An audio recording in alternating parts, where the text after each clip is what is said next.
Police Department received a call from Nicole Atkinson, the best friend of Shanann Watts. She had arranged to drive Shanann into town that same day for a pregnancy checkup, but there was no answer when she knocked at the door, nor any response to her text messages or phone calls. After noticing her shoes were still at the front door, she became concerned and called 911. Nicole? Yes.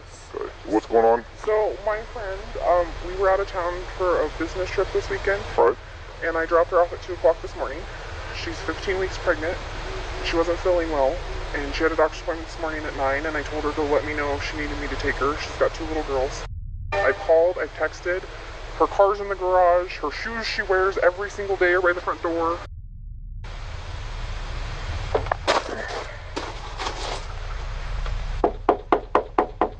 How you doing? You seen your neighbors today? No? Okay. What's Chris's phone number? Chris's phone number is... Hey Chris, Officer Kunad for the police department.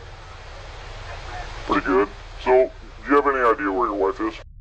Right, what my concern is her car's here, they're saying she's diabetic. I don't wonder if she's upstairs and can't respond. Okay, about how far out are you? Okay, alright, he said like 5 minutes. It's not a sure sign of guilty conduct, yet the fact that Chris made the officer wait for his return would have most likely alerted some minor suspicion. In normal circumstances, a husband receiving a call from the police saying they were concerned about the safety of their pregnant wife and children, in most cases, would have given them permission to immediately kick the door down. It's a truly somber awareness to know that the man stepping out of the car had only a very short time ago dumped his infant daughter's bodies into an oil tank and buried his pregnant wife in a shallow grave. Scott, how you doing? How you doing? So this is the only vehicle she would have?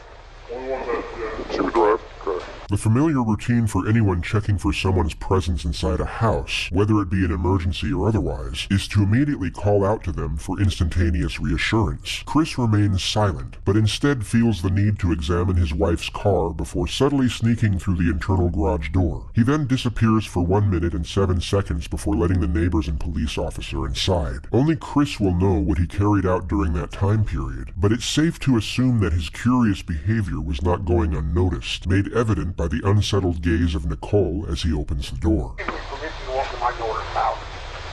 if I come in, Chris?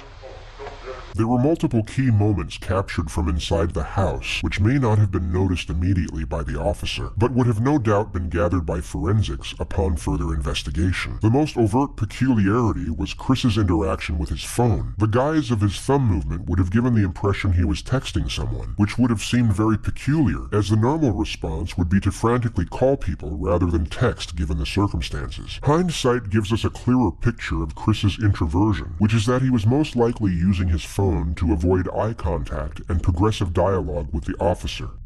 What time do you leave the day? What time I leave there? Come down here. I usually leave between 5:30 and 6. Alright. You want Shanann here then? Yes. Yeah, we just go bud.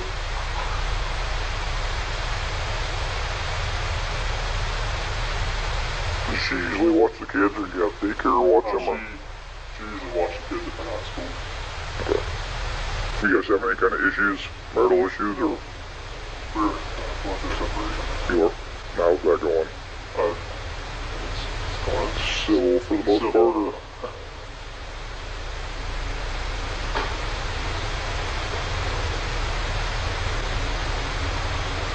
Additionally, we are presented with the subtle cues of Chris's forethought cover story, being that his wife simply ran off with the kids after a breakdown in the marriage. all the girls' blankets are gone. Their blankets they sleep with, they don't leave anywhere without them. Good.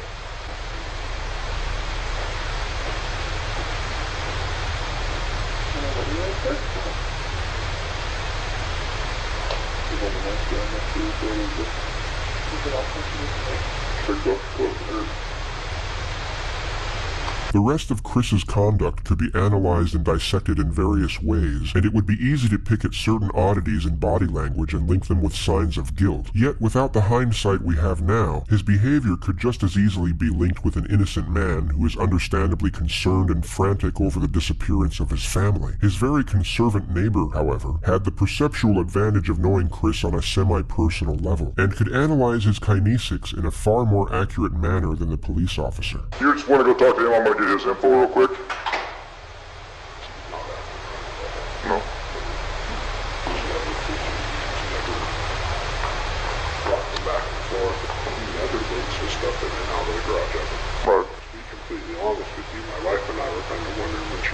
conversation if something happened, because I've heard them full out screaming at each other at the top of their lungs, and he gets crazy. That's pretty recently. Yeah. He doesn't look worried. He looks like he's trying to cover his tracks. He's normally quiet, real subdued. He's over here telling you 3 times what he took out, what he did. He's very, he never talks. So the fact that he's over here blabbing his mouth makes me kind of suspicious. This was just after the moment he had shown both Chris and the officer his surveillance footage of that same morning, capturing only Chris leaving the house after loading multiple unidentified things into his truck. Yeah, we can pick up cars coming this way, I get in, we can come this way and make this turn. So, and usually at night I pick up the car for the ear turn. So, unless they pull right here, but I would have caught her walking out. Although not fully incriminating, as Shanann and the kids could have left through the back entrance, this was an extremely detrimental piece of evidence, and would have no doubt been extolled by forensics and made Chris an immediate prime suspect. The following day, Chris, for some bizarre reason, agreed to be interviewed by 2 separate news stations, where he came across as extremely unimpassioned and detached from the alarming nature of the situation. Like, when I got home yesterday, it was like a ghost town. Like, she wasn't here. Kids weren't here. I have no idea, like, where they went. And right now, it's, you got K9 units, the sheriff's department. Everybody's, like, they're doing their best right now to figure out, like, if they can get a scent. If she wasn't here, like, where did she go? Like, once I got here, it was like, all right, who can I call? I called her 3 times, texted her about 3 times, just to say, you know, what's going on? Like, if she's vanished, like, I want her back so bad. I want those kids back so bad. Right now, I don't even want to just, like, throw anything out there. Like, I hope that she's somewhere safe right now and with the kids. Last night, I wanted that knock on the door. I wanted to see those kids running, just barrel rush me and just give me a hug and knock me on the ground. That's why last night was just horrible. I couldn't do it. I'm hoping that somebody sees something or somebody knows something and comes forward. Shanann, Bella, Celeste, if you're out there, just come back. Like, if somebody has her, just please bring her back. I need to see everybody. I need to see everybody again. This house is not complete without anybody here.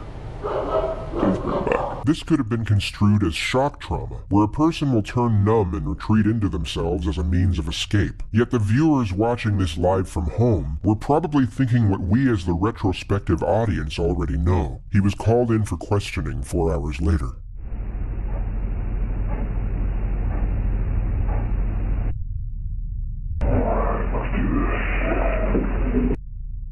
Somebody saw something. Somebody knows where these kids are. And I keep saying kids, I'm sorry, the kids in your life. I know you're going through a lot, so I'm not going to keep you here all night. Just tell me exactly what you remember, and I'll take notes about where we can go. So, this 1:48 a.m. Let me switch chairs. That's when they come knocking.